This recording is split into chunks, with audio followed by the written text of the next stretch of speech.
Muy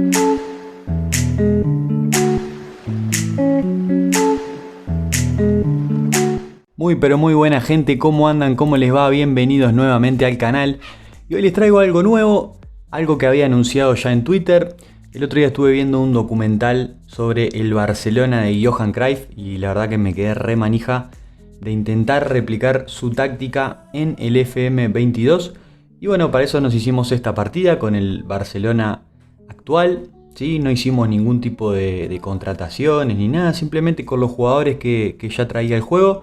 Intentamos replicar aquel 3-4-3 mítico de Johan Cruyff, de aquel Dream Team que ganó 4 ligas, que ganó una Champions, que llegó a la final de otra Champions contra el Milan de Capello. Un equipo muy vistoso, muy ofensivo, que dio que hablar en aquella época y que sobre todo rompió con algunos paradigmas de la época, y en eso creo que Cruyff tiene un gran mérito. Desde ese punto de vista, ¿no? Desde romper paradigmas de una década en el que el fútbol era más físico, donde se corría mucho, donde el juego era mucho más directo, ¿sí? Bueno, Johan llegó, instauró conceptos como el de posición, como el de posesión de la pelota, ¿sí? Como la elección de jugadores con capacidades más técnicas que físicas, ¿sí? El caso de Guardiola, por ejemplo. Entonces, bueno, intentando replicar un poco esa táctica en el FM fue que nos hicimos esta partida y les voy a mostrar los resultados. En realidad, por ahí sería una táctica como para jugar por ahí un par de temporadas y ver los resultados bien. Yo jugué unos 14 partidos de liga y 5 de Champions, más o menos media temporada, un poquito menos en realidad. Y bueno, los resultados no fueron nada malos, ¿sí? Si bien tampoco fue una locura lo que logré. Bueno, en liga estamos invictos, 14 jugados, 10 ganados, 4 empatados, ¿sí? A un punto del Madrid en el segundo puesto, así que bien. Y en Champions estamos terceros, pero con 9 puntos, al igual que Chelsea y Atalanta en un grupo A que está tremendo. Bueno, esto era para que vieran más o menos los resultados. Ahora les voy a mostrar el calendario, ¿sí? Como partidos así más importantes, tuvimos, bueno, el 4-1 en el clásico contra el Español. A ver, por acá tuvimos 2-0 de visitante contra Sevilla. Le ganamos a Villarreal. Le ganamos a Atalanta 3-2 en Italia en un gran partido que se terminó definiendo con un gol de Piqué. Después 4-0 al Betis, que venía puntero y lo bajamos de un ondazo. En fin, tenemos algunos partidos así como importantes donde el equipo se lució, donde fue ofensivo. Y si les muestro, por ejemplo, el centro de datos, van a ver que acá el equipo ofensivamente, por ejemplo, está muy pero muy por encima de la media en cuanto a goles esperados por partido, en cuanto a faltas recibidas, disparos por partido, ¿sí? Regates por partido. Pases completados estamos también por encima con un 92,7%, ¿sí? Y también defensivamente, algo que no esperaba lograr también. El equipo consiguió ser bastante sólido, con pocos goles esperados por partido, pocos goles encajados, ¿sí? Si bien hay algunos otros indicadores que no están todo lo bien que uno pretendería para un equipo que se defiende bien, en realidad yo lo que no pretendía tanto defender bien, sino atacar bien, que era lo que hacía un poco Cruyff con aquel Barcelona, ¿no? Un equipo completamente abocado al ataque, que intentaba siempre meter muchos goles, y bueno, después si recibía goles no importaba tanto, pero siempre y cuando ganara, ¿no? Obviamente. Y bueno, si les parece bien, ahora vamos a ver un poco el desarrollo de la táctica en la vida real y algunos conceptos teóricos que manejaba Johan Cruyff. Bueno, si les parece, ahora vamos a hablar un poco de las bases tácticas y un poco teóricas de ese equipo, de ese Dream Team de Cruyff. Y para eso, como vieron, les tengo acá esta pizarra táctica con imanes, ¿sí? Que me trajo Papá Noel, así que le vamos a dar buen uso para hablar un poquito de este Barcelona, que en el arco jugaba con Zubizarreta generalmente. Busquets era la alternativa, pero generalmente Zubi era el arquero titular. Fue uno de los primeros goleros o por lo menos que de lo que supe, que empezaban a jugar bastante bien con los pies, ¿sí? Si bien Busquets era el que jugaba mejor con los pies, era un poco más atrevido en ese sentido, bueno, Zubizarreta empezó a jugar con los pies, obviamente a pedido de Johan Cruyff. Participaba mucho en la salida con el balón del equipo y obviamente también era un tipo que estaba bastante alerta, ¿sí? Ante los pelotazos que le podían llegar, porque la defensa, como vamos a ver, jugaba muy adelantada. Después, en el centro de la defensa jugaba Ronald Koeman, que era un jugador brillante en su momento, no necesitaba ser rápido, simplemente era un jugador muy inteligente a la hora de posicionarse, jugaba siempre en el centro de la defensa, haciendo como una especie de líbero, y bueno, tenía un rol muy importante no solamente en las labores defensivas, como es evidente, sino también en la elaboración del juego, ya que de sus pies partían muchos de los ataques de este Barcelona, juntándose ahí en el medio con Guardiola, ahora lo vamos a ver. Y también era muy importante este jugador en el tema de la pelota parada, ¿no? Ronald Koeman tenía un cañón en el pie y metió muchos goles importantes, incluido el gol con el que salieron campeones de Europa contra la Sampdoria. Así que Ronald Koeman, pieza clave en la saga, era un hombre que jugaba muy bien con los pies, no era rápido, pero hacía muy bien su labor defensiva, barriendo en toda la defensa. Después, por los costados, jugaban generalmente Sergi Barjuan y Ferrer, ¿sí? Que eran dos hombres que originalmente eran laterales, así que no tenían problemas cuando había que subir al ataque. De hecho, Johan se los permitía. No le importaba a Cruyff a veces quedar solamente con Koeman en defensa, a él solamente le preocupaba el ataque, así que tenían libertad estos dos hombres para subir.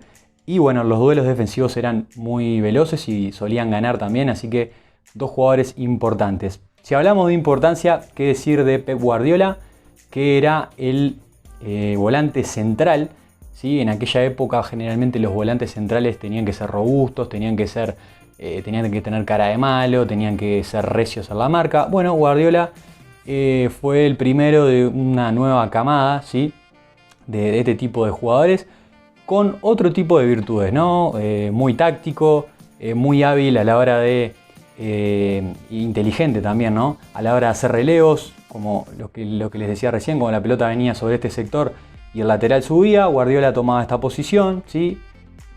Mismo cuando Koeman a veces salía con la pelota, que era muy de hacerlo, Guardiola tomaba su posición, es decir que en defensa cumplía los roles de hacer todas las coberturas defensivas, ¿sí? Y en ataque era el eje principal de los mismos, saliendo siempre con su pase corto, siempre con un pase muy seguro, pero también arriesgando en la medida de lo posible, y metía muchas bochas muy importantes este hombre. Y bueno, ahora lo estamos viendo como entrenador, que él pregona más o menos lo mismo. Así que bueno, Guardiola era un punto muy alto de este equipo, formando un diamante en el mediocampo que ahora lo vamos a completar, ¿sí? Con estos hombres. Esta era la disposición del mediocampo de Cruyff. Tenía estos dos hombres que generalmente eran Guillermo Amor, a veces Laudrup jugaba por este lugar también, y del otro lado generalmente el que jugaba era Goicoechea, muchas veces lo hacía Eusebio también. Eusebio generalmente era el que jugaba acá, Goicoechea a veces también lo hacía, mismo en este sector. Pero bueno, la tarea de estos hombres en realidad... Opa, no se me está corriendo esto. Ahí está, ahora sí. La tarea de estos dos hombres, les decía, era básicamente la de recorrer todo este sector central, ¿sí? Ida y vuelta. Ida y vuelta. Cuando el equipo defendía, eran los primeros en defender, ¿sí? Cuando había que replegarse incluso lo hacían.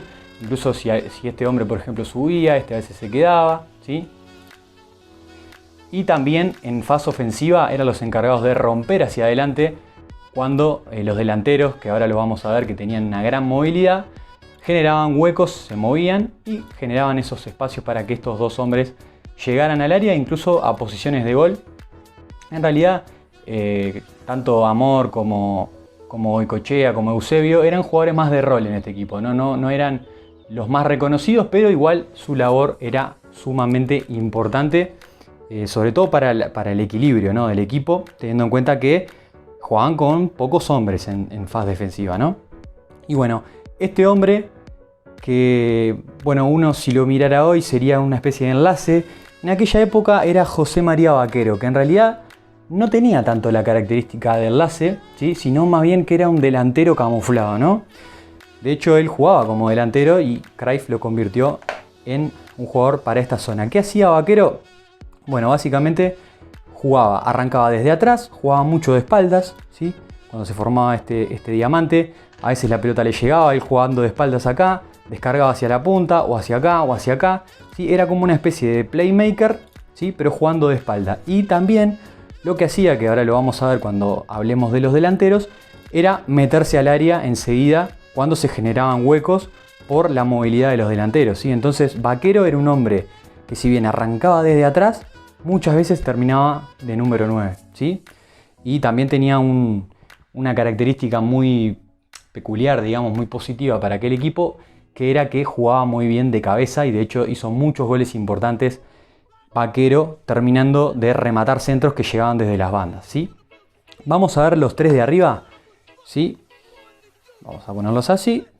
Y acá teníamos al Chiqui Begiristain, ¿sí? Que era el 11 del equipo, era el puntero izquierdo, ¿sí? Un jugador que siempre jugaba muy abierto, lo mismo Stoichkov por derecha, ¿sí? Los dos tenían la misión de jugar muy abiertos, tenían la misión de ensanchar a la defensa todo el tiempo, pero tenían un poco algunas características distintas, ¿no? Begiristain era más un extremo puro y duro, ¿no? Como lo solemos conocer. Un jugador que con esa pierna izquierda y su velocidad solía desbordar todo el tiempo a los defensores y tirar el centro, ¿sí? No tenía tantos goles, pero era un jugador importante en ese rol. Por el otro lado, sí, Hristo Stoichkov, que era un búlgaro que tenía, si bien era muy rápido, ¿sí? Muy atrevido también en el dribbling, lo mejor que hacía era meterse en el área, ¿sí? Entonces él arrancaba abierto desde acá y terminaba siempre acá, ¿sí? Entonces era un jugador que metía muchísimos goles, tenía un olfato goleador impresionante y era el típico puntero goleador, ¿sí? Y después el 9, que en principio era Michael Laudrup, y luego cuando vino Romario, terminó siendo Romario y Laudrup se retrasó un poquito en el campo. El 9, la característica que tenía era que, bueno, Michael Laudrup, como saben, era un jugador muy talentoso, muy bueno en el regate, ¿no? Si bien también era goleador, lo mejor que hacía era cuando se tiraba atrás y generaba juego desde acá, ¿sí? Se movía acá, a veces lo encontrabas en la punta, ¿sí? Y este venía para acá, ¿sí? Era un jugador muy difícil de marcar. Y fue uno de los primeros jugadores que Johan Cruyff utilizó como el famoso falso 9, ¿sí? Que ahora lo vamos a ver cuando veamos en el FM un poco lo que se pretende que haga este jugador. Básicamente eso, ¿no? Moverse acá, jugar lejos de los zagueros, ¿sí? Vamos a imaginar que estos son los zagueros, ¿sí? Vamos a completar la línea de 4 ya que estamos. No le den bola a los números porque vamos a poner cualquiera, ¿sí? Pero básicamente, en vez de darle referencia acá a los zagueros, lo que hacía era venirse acá, por ejemplo, y si él lograba que, por ejemplo, digamos que la pelota la tiene Guardiola acá en el medio, él lograba mostrarse acá y si se traía un defensa, lo que Cruyff decía era, bueno, en definitiva lo que está sucediendo acá es que se está generando un hueco entre estos dos defensas que lo tiene que aprovechar este jugador, ¿sí? Que se va a meter acá, o lo tiene que aprovechar este jugador que se va a meter acá, o Vaquero, ¿sí? Que se metía acá, ¿sí? Entonces lo que él pretendía era usar tanto a los extremos bien abiertos como al 9, ¿sí? Para que fueran un poco un cebo, ¿no? El extremo acá, uno lo ve y dice, bueno, no daña a nadie, sí, pero se trae al lateral. Lo mismo este. Entonces eso hace que la defensa constantemente, juegue abierta, ¿sí? Lo mismo, si el 9 se mueve, se lleva a alguien y genera un espacio, ¿sí? Entonces esta generaba todo el tiempo que con los desmarques de los volantes siempre tenía superioridad en el área ajena. Obviamente esta táctica era muy ambiciosa, ¿no? Está de más decirlo que jugaba con mucha gente en ofensiva, que constantemente quería atacar, y ese equipo realmente lo hacía y lo hacía muy bien, más allá de que para mí el Barcelona de Guardiola fue mejor en cuanto a lo vistoso y que el modelo de juego estaba como mucho más aceitado y era hasta más equilibrado quizás. El Barcelona de Cruyff, bueno, fue el primero en instaurar esta idea, ¿no? De juego de posición, juego de posesión de pelota, ¿sí? Apertura de los extremos, ¿sí? Bueno, presión tras pérdida. Son todos conceptos que primero los puso en práctica Cruyff, ¿sí? Y luego Guardiola, obviamente, como su alumno predilecto, los emuló. Así que bueno, vamos a repasar un poquito, ahora que ya vieron la alineación, un poquito hablar de eso, ¿no? De lo que era la táctica en la teoría, ¿no? ¿Qué pretendía Cruyff? Bueno, a ver, que la pelota viniera a los extremos, por ejemplo, para atraer a la defensa hacia ese lugar y generar espacios, ¿sí? Abriendo la defensa, el 9 saliendo acá, este apareciendo por acá, este apareciendo por acá, ¿sí? Es decir, a partir de la movilidad de la pelota y de los jugadores, ¿sí? Generar espacios en ofensiva. Entonces, las bases de este juego de Johan Cruyff eran básicamente la posición, ¿sí? Para él era muy importante que los jugadores ocuparan la posición que se les había designado. No, a ver, no, que no se malentienda, ¿no? No era que tenían que estar estáticos acá, por ejemplo, el 7 todo el partido acá, no. Pero él pretendía que en determinados momentos este 7 estuviera acá, ¿tá? Que la pelota le iba a llegar a su debido momento. Y si este cortaba hacia el medio, bueno, que alguien ocupara esa posición. Porque la posición acá no era, digamos, azarosa, sino que tenía una explicación, tenía un porqué y era básicamente mantener el lateral abierto, ¿sí? Lo mismo con estos jugadores de acá. Él, con Vaquero, por ejemplo, pretendía que él siempre estuviera en esta zona, ¿sí? Y que arrancara desde acá y cuando descargara, ¡pum! Si ustedes ven videos de ese Barcelona van a ver eso. Van a ver saliendo acá Guardiola, por ejemplo, tocando acá, triangulando en esta zona, Vaquero de espaldas, descarga. Una vez que descargó o descargó hacia acá, ya se mete en el área, ¿sí? A buscar el centro, ¿sí? Entonces, ese juego de posición, digamos, donde cada uno tenía bien definida una tarea, un rol y un lugar en la cancha que debía respetar, o también observar al compañero. Si el compañero estaba ocupando una posición distinta, bueno, correr hacia ese lugar que debía ser ocupado, ¿sí? Es decir, atacar siempre el espacio que se deja libre. Después el tema de la posesión de la pelota, ¿no? Eso que ahora vemos un poco más común, en aquella época no lo era tanto, sino que en aquella época por ahí se buscaba más el arco rival directamente. Bueno, Johan Cruyff fue uno de los primeros en apostar por esa tenencia, ¿no? Tenencia constantemente, pero no tenencia porque sí, sino más bien tenencia para mover al rival, para generar esos espacios que él pretendía utilizar. Entonces todo el tiempo le pedía tanto al golero que jugara bien con los pies, el zaguero que era Koeman, obviamente jugaba muy bien con los pies, ¿sí? Salía muy bien desde el fondo, lo mismo los laterales, Guardiola ni qué hablar, los volantes, es decir, todos los jugadores de ese Barcelona tenían obligación de jugar la pelota bien, de buscar siempre al compañero libre, ¿sí? De generar esos espacios y bueno, a partir del movimiento y de esa tenencia de balón, generar esos espacios en ofensiva. Y por último, la presión tras pérdida, ¿no? Esto que ahora también es mucho más común, que ahora se le ve, qué sé yo, al River de Gallardo, al Barcelona, al Barcelona de Xavi, al City de Guardiola y a un montón de equipos, mismo al Liverpool de Klopp. En aquella época tampoco era tan usual y bueno, Cruyff fue uno de los primeros en ponerlo en práctica. Que bueno, tiene que ver con esto, ¿no? De que una vez que pierden la pelota, como esta táctica tenía tantos jugadores en ataque, básicamente lo que eso le favorecía para enseguida volcarse a presionar y tratar de recuperar rápido la pelota, ¿sí? Todos presionaban y la línea de 3 prácticamente jugaba en la mitad de la cancha, todo el partido y este golero acá, ¿sí? Entonces bueno, eso le hacía recuperar muchísimas pelotas, tener posesiones recontra largas, ¿sí? Se decía en aquella época que ir a jugar al Camp Nou era un infierno porque el Barcelona te movía la pelota todo el tiempo, te abría muchísimo la cancha, te desbordaba todo el tiempo, por este lado con Stoico, por este lado con Begiristain, ¿sí? Y encima te asfixiaba muchísimo con esa presión tras pérdida, así que era un equipo muy pero muy difícil de enfrentar. Bueno, espero que les haya gustado este pequeño análisis táctico. Cuando se me mueve la cámara acá, ahí está. Bueno, ahora si les parece bien vamos a ver todo esto plasmado un poco en el FM, vamos a ver lo que pudimos lograr.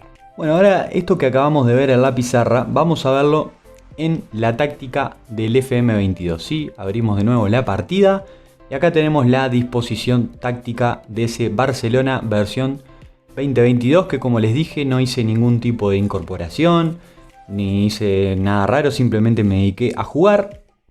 Lo que sí hice fue subir algunos pibes del Barça B, que los tiene y muy buenos, ¿sí? Se los voy a ir recomendando ahora. Por ejemplo, Collado, Alex Collado, que tiene unos números impresionantes, además juega muy bien, maneja muy bien la pelota parada, entrena muy bien, así que se los recomiendo para sus partidas, ¿sí? Pero vamos a arrancar con la táctica, con ese 3-4-3 o 1-3-4-3 de Johan Cruyff. Y en el arco tenemos nada menos que a Marc-André Ter Stegen, en ese rol de portero cierre en ataque. Bueno, Ter Stegen, un golero, te diré, mucho más top, ¿sí? De lo que era su Bizarreta en su época, ¿sí? Así que por ese lado creo que este Barça tiene un mejor jugador para esa posición. Bueno, qué decir de Ter Stegen, ¿no? Gran golero, pero además un gran jugador con los pies, que era algo muy importante y en lo que hacía mucho hincapié Johan Cruyff. Muy rápido también para hacer las coberturas a las espaldas de la defensa, ¿sí? Así que bueno, Ter Stegen, ideal para este puesto. El rol, como decía, de portero cierre en ataque tiene que ser para que esté muy presto, digamos, para jugar con la pelota con los pies, ¿sí? Línea de 3. Acá hice algunas modificaciones. Arranqué con Jordi Alba jugando en esta posición de central lateral por izquierda. Y me parece que, pensando un poco en la mentalidad que tenía Cruyff, yo creo que Alba sería el elegido, ¿no? Porque él jugaba con laterales, ¿sí? En la línea de 3, básicamente. Entonces Alba hubiese sido seguramente la elección de Cruyff. Y fue mi elección al principio, lo utilicé mucho ahí. Luego por un tema de estatura y porque también a Alba lo necesitaba un poco más adelante en la cancha, terminé usando a Lenglet y Lenglet lo hace bien también. Si bien no tiene tanta característica de lateral subidor, es más un zaguero, ¿sí? Igual es un jugador bastante rápido en general y juega bastante bien con la pelota en los pies, así que lo viene haciendo el francés por ese lado. Pero la idea es utilizar centrales laterales para que acompañen también los ataques y no se queden atrás todo el tiempo como un central regular, digamos, ¿no? Después por el otro lado, también de central lateral, estoy utilizando a Araujo. La realidad es que no tiene el Barça muchos laterales derechos con esa característica. Quizá Mingueza también es otro que lo puede hacer en ese lugar, ¿sí? Mingueza es un jugador que también puede ser lateral o puede ser central, así que en ese sentido se parecería un poco más a la característica de jugador que hubiese utilizado Cruyff, ¿sí? Pero bueno, Mingueza no es tan bueno, es una realidad. Así que bueno, están alternando ahí, ¿sí? Y por el fondo de los tres, nuestro Ronald Koeman va a ser Gerard Piqué, ¿sí? Y Gerard Piqué lo viene haciendo recontra bien. Es un jugador que, si bien sigue siendo un gran defensa, es muy lento, igual que lo era Koeman, pero también tiene una gran capacidad para jugar con la pelota, ¿sí? Fíjense esos pases en 16, control 15, visión 15, ¿sí? Le pido generalmente a Piqué que salga jugando con la pelota, que arriesgue con los pases, ¿sí? Incluso no sé si lo tengo seteado y no sé si lo puedo setear para que dé pases en largo, ¿sí? No lo puedo setear, pero estaría bueno si lo pudiera hacer de que meta pases largos. Se parecería incluso más a Koeman de lo que ya de por sí se parece, que tiene algunas características similares, ¿eh? Quizá no tiene esa pegada de cañón que tenía el holandés, pero Piqué lo hace muy bien ahí. Y la verdad que la línea de 3 estoy muy conforme con el trabajo defensivo, ni que hablar el trabajo de Ter Stegen también en el arco. Así que esa es un poco la línea de 3, un poco como la quise replicar. Después el pivote organizador, el Guardiola, digamos, de este equipo, no podría ser otro que Sergio Busquets, pivote organizador en defensa. Sergio, que tiene una gran capacidad defensiva, fíjense los números mentales que tiene ahí en la parte defensiva. Además un 15 en entradas, 15 en marcaje. Es un hombre que para la primera presión es muy bueno. Al igual que Pep, es un jugador que es bastante débil físicamente, ¿no? Como lo ven ahí. Sin embargo, tiene esa característica de presionar muy bien sobre la pelota, de ser un hombre muy táctico y también, por supuesto, de tener un primer toque de balón exquisito y ser la referencia de todos los ataques desde atrás, ¿no? Así que Sergio Busquets es ideal para formar parte de este plantel y para jugar en esta posición. A sus costados estoy jugando con dos centrocampistas regulares, ¿sí? Que son Alba y De Jong. Perfectamente podría utilizar centrocampistas todoterreno, aunque no sé, me costó un poco elegir la verdad estos dos roles, ¿sí? Me terminé decantando por un centrocampista así común, automático, y les doy instrucciones según quién sea el que juega ahí, ¿sí? Como les dije al principio, me costó un poco encontrar los jugadores para estas posiciones. Tienen que ser jugadores que tengan mucho recorrido, que ayuden mucho con la presión, pero que también en ciertos momentos hagan alguna cobertura defensiva y también se sumen al ataque. Es decir, tienen que ser jugadores muy pero muy completos, ¿sí? Entonces, bueno, terminé usando a Jordi Alba por izquierda y la verdad que lo viene haciendo bastante bien. Si bien no conoce el puesto, Jordi es un jugador muy completo, es rápido, es bueno mentalmente, es bueno técnicamente también. Entonces, bueno, además tiene pierna zurda, que es algo que me gusta. Entonces lo terminé poniendo en ese lugar. Y por el otro lado, Frenkie de Jong, que también es buenísimo. Aunque no se ha destacado tanto en esta partida, pero es un jugador que mentalmente es exquisito, ciudadano modelo. Además tiene una técnica envidiable y bueno, lo ven haciendo ellos dos por ahora. Pero básicamente, si ustedes quieren replicar esta táctica en sus partidas, tienen que elegir dos hombres que puedan hacer este ida y vuelta por el medio constantemente. ¿Sí? Si tienen algún centrocampista todoterreno, por ejemplo, para mí es ideal para cumplir este rol que en la vida real cumplían, por ejemplo, Eusebio, Guillermo Amor o Goicoechea, ¿sí? Vamos al enlace, o sí, bueno, como lo quieran llamar. Recordemos lo que vimos recién en la parte de la tablita táctica. Nuestro José María Vaquero va a ser Pedri, ¿sí? Mediocampista, media punta en ataque. Acá en algún momento utilicé un delantero sorpresa, ¿sí? Que podría ser, es más, si lo tuviera por ahí utilizaría un delantero sorpresa para que haga ese juego, ¿no? De tocar y enseguida picar al área, ¿sí? Es un poco lo que debería ser el jugador estando acá. Pero lo que pasa es que Pedri no tiene mucho esa característica de meterse tanto al área, no es tanto un goleador por ahí como era Vaquero. Bueno, de hecho, como lo decíamos recién, Vaquero era delantero y yo no tengo un jugador así acá, ¿sí? Entonces tengo un perfil más organizador que es Pedri y bueno, lo estoy utilizando de esa manera. Igual Pedri lo viene rompiendo completamente en este equipo, es un gran jugador, así que bueno, lo elegí a él para jugar por acá. Y por las bandas, finalmente, los extremos, ¿sí? No tengo extremos puros. En realidad tengo uno, pero no es tan bueno, que es Alejandro Balde, por acá, ¿sí? Alejandro Balde, que es un muchachito del Barça B, que es rapidísimo como ven, ¿sí? Pero le falta un poquito, ¿no?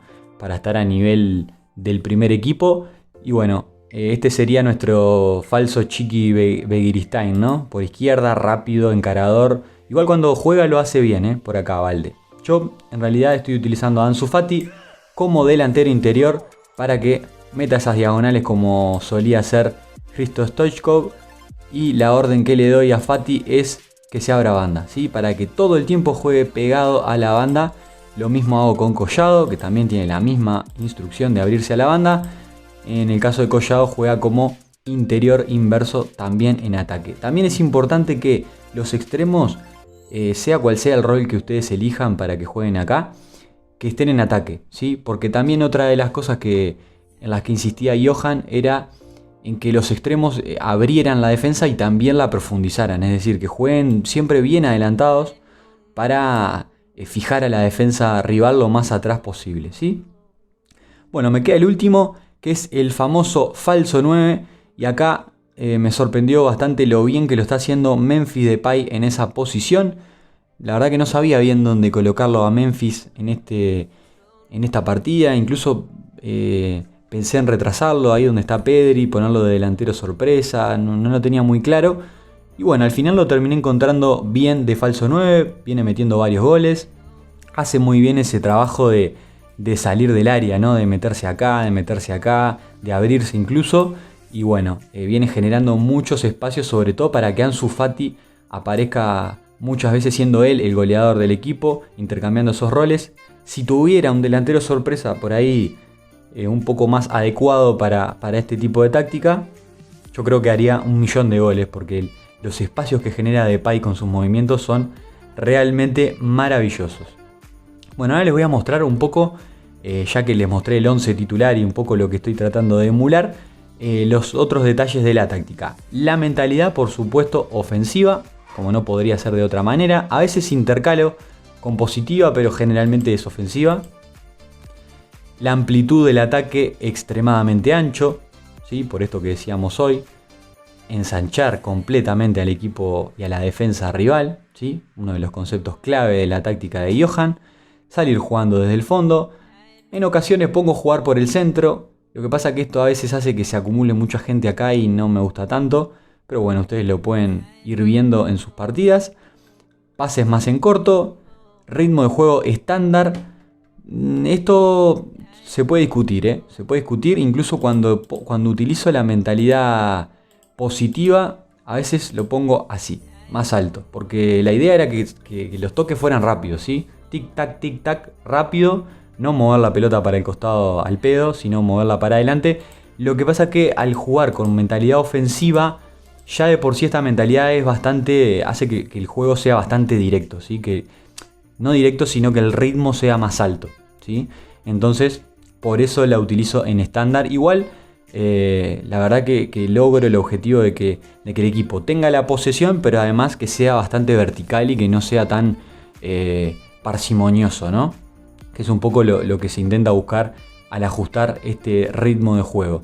Después, en el último tercio, llevar la pelota hasta el área, esto es obvio, centros rasos y ser más expresivos. ¿Sí? Esto lo utilizo porque también otra de las premisas de Johan era que si bien cada jugador tenía su posición, él también creía en la movilidad, en la generación de espacios, ¿sí? en dejar que los jugadores talentosos de arriba se movieran, intercambiaran posiciones. ¿Sí? Eso es algo que se logra bastante bien con esta instrucción de ser más expresivos. Vamos a pasar a la fase de transición.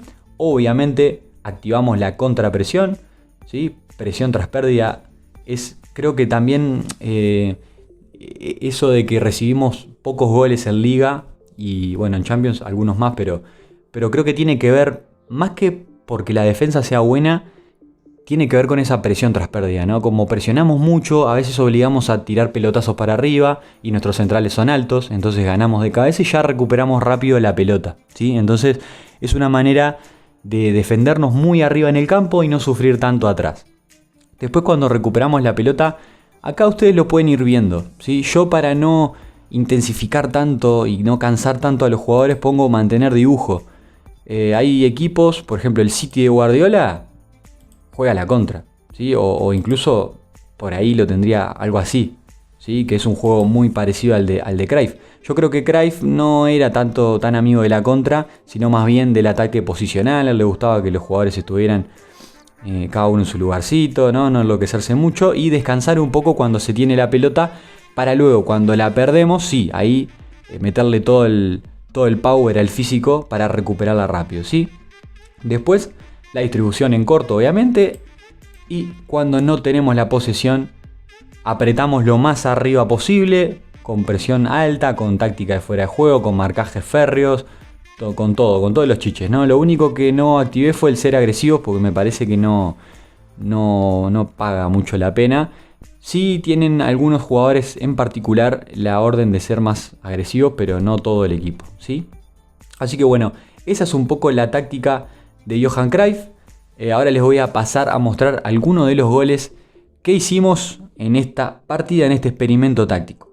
Bueno, vamos a empezar un poco con el repaso de algunos goles, ¿sí? Que convertimos durante esta práctica, durante este experimento con el Barcelona. Y vamos a ver el primero de ellos, este gol contra el Athletic Club. La pelota, como ven, arranca acá con Lenglet, que es el zaguero izquierdo, digamos, ¿sí? Le vamos a dar play. Lo que quiero que presten atención básicamente es al movimiento del 9, que es Memphis Depay. Van a ver lo que va a hacer y lo que va a generar, ¿sí? Memphis Depay es el falso 9 del equipo. No va a hacer el movimiento rápido para irse de la defensa, sino todo lo contrario. Se va a acercar acá, ¿sí? va a generar un hueco porque se va a llevar a su defensor, a su marcador con él, y va a generar un espacio para que entre otro jugador, que ya les hago el spoiler, va a ser el 10, que va a ser Ansu Fati. Así que le damos play, Lenglet, Sergio, Pedri, y ahí llega Ansu Fati para marcar el gol. La jugada es bastante rápida, ¿sí? Capaz que la podemos lentecer un poquito para que vean un poco mejor esto que les decía. Vamos a trazarla de nuevo, porque la jugada es bastante rápida, la verdad. Le damos play. Play, ahí está. Pedri, Lenglet, Sergio. Acá recibe Pedri, pero fíjense eso, ¿sí? Memphis Depay no huye de la jugada, sino que se acerca. Se trae al número 3 consigo.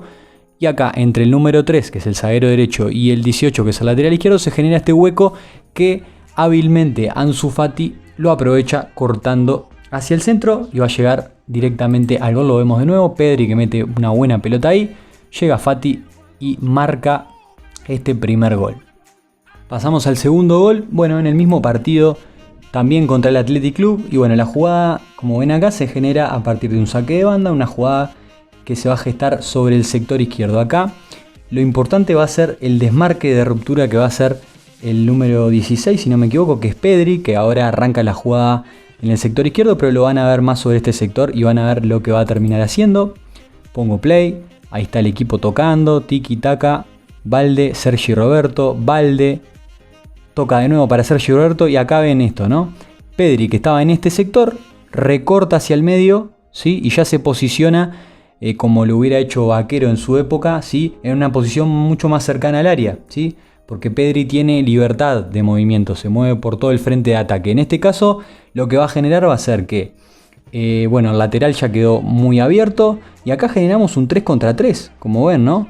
3 hombres atacan, 3 hombres defienden, están mano a mano, y Sergi Roberto con libertad, con espacio y con tiempo va a meter una buena bocha filtrada, que ahí la van a ver, para Pedri, que engancha, llega al medio y el equipo termina convirtiendo, llegando al área fácilmente y tocando mismo adentro del área chica, ¿no? Algo que el Barça de Cruyff solía hacer, también el de Guardiola, pero bueno, acá lo veíamos en este gol, como el equipo, bueno, ataca con mucha gente, ¿verdad? Y los desmarques de ruptura para generar espacios en la defensa son sumamente trascendentales.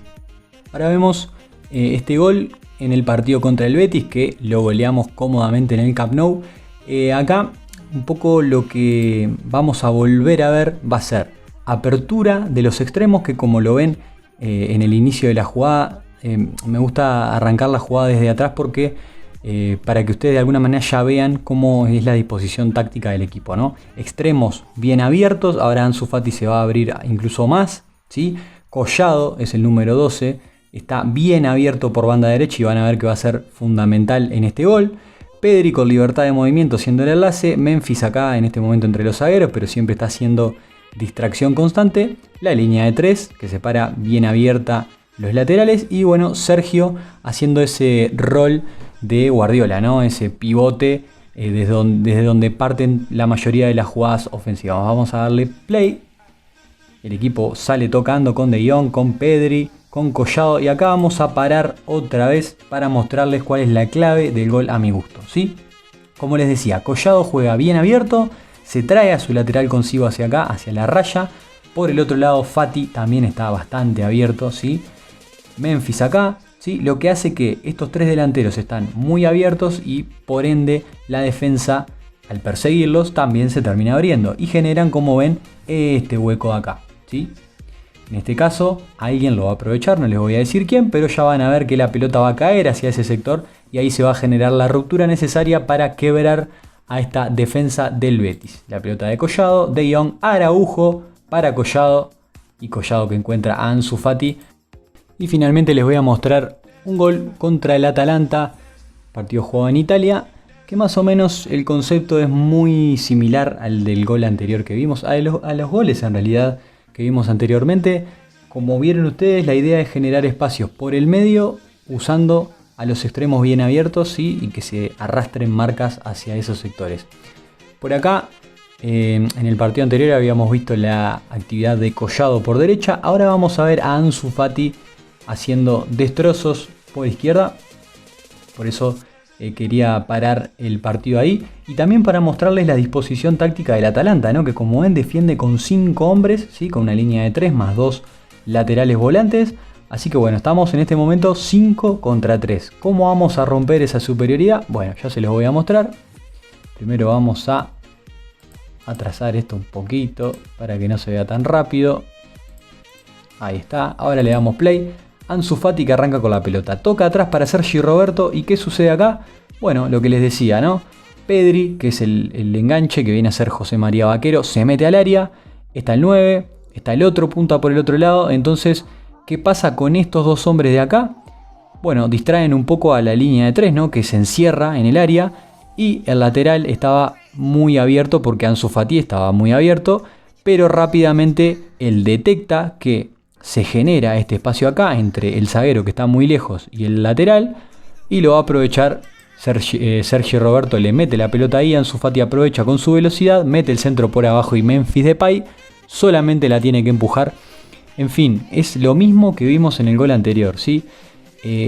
Extremos abiertos, siendo cebo, ¿sí? Y luego aprovechando los espacios que se generan entre esa defensa que queda abierta entre el lateral y el zaguero, ¿sí? Es el mismo concepto, lo hemos aprovechado unas cuantas veces. En realidad me hubiese gustado ver algún que otro tipo de gol más en esta partida, pero bueno, es un experimento y no jugamos tantos partidos tampoco, ¿eh? Yo creo que jugando un par de temporadas se puede llegar a ver un poco más el potencial que tiene esta táctica, que realmente ofensivamente, como vieron, ofrece muchas posibilidades, que ataca constantemente con muchos hombres, que busca todo el tiempo las rupturas defensivas. Y bueno, eso es un poquito lo que quería que vieran. Espero que les haya gustado el video. Si les gustó, por favor denle like, compartan, coméntenle a algún amigo, compártanlo en Twitter. Y bueno, nos estamos viendo en la próxima. Un abrazo grande. Chau, chau.